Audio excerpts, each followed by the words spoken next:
Bukas o sa Huwebes na iaanunsyo ng Pangulo kung sino ang mga bubuo sa Independent Commission na mag-iimbestiga sa mga anomalya sa flood control projects.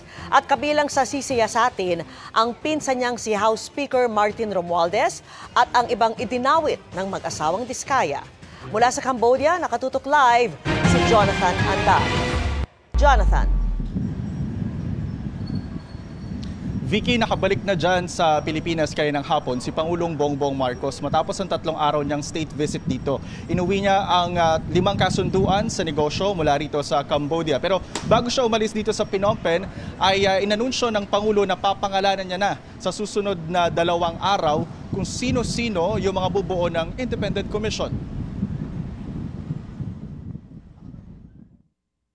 Tomorrow, the day after. Within the next 48 hours, I will already announce the powers that we are granting to the Independent Commission and the members of the Independent Commission. Ito ang anunsyo ni Pangulong Bongbong Marcos bago siya umuwi sa Pilipinas matapos ang 3 araw niyang state visit dito sa Cambodia. Wala pa mang mga pangalan, may isa nang siniguro ang Pangulo. Bibigyan ng subpoena powers ang Independent Commission para makapagpatawag ito ng mga testigo at makakuha ng mga impormasyon. Pero may nagbumungkahi rin daw na bigyan ito ng kapangyarihang magpataw ng contempt sa mga testigong magsisinungaling, hindi sasagot o hindi sisipot sa subpoena. This is an investigative commission.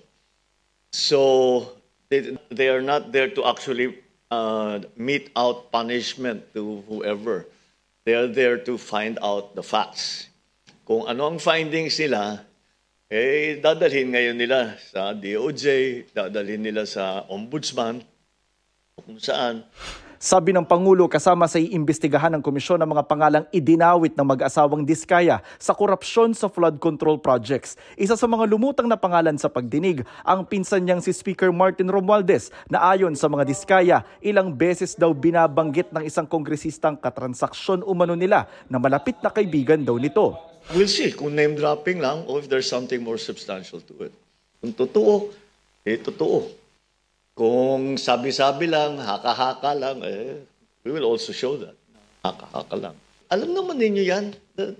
Name drop lahat. Pagpapakuha ng picture. Tapos sasabihin, tingnan mo, malapit kami. Sa isang araw, 1,000 yung nagpapapicture sa akin. So lahat yung 1,000 na yun, malapit sa akin. Di ba? So people have to be more careful. At wag silang masyadong gullible. Sabi ng Pangulo, hindi niya masasabing tagumpay ang kanyang administrasyon kung hindi niya maaayos ang sistemang nagresulta sa korupsyon sa mga flood control. Mahirap naman siguro pagka malis ako dito sa posisyon at hindi ko naman wala akong nagawa para pagandahin ang sistema.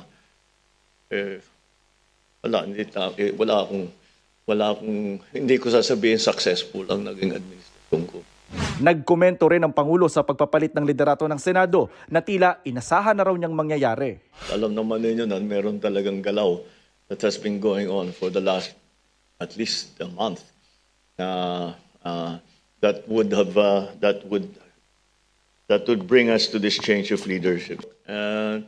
If Senator Soto is now the SP again, then I do not see that it will change very much from what our agenda has, that we had agreed upon when Senator Cheese was SP.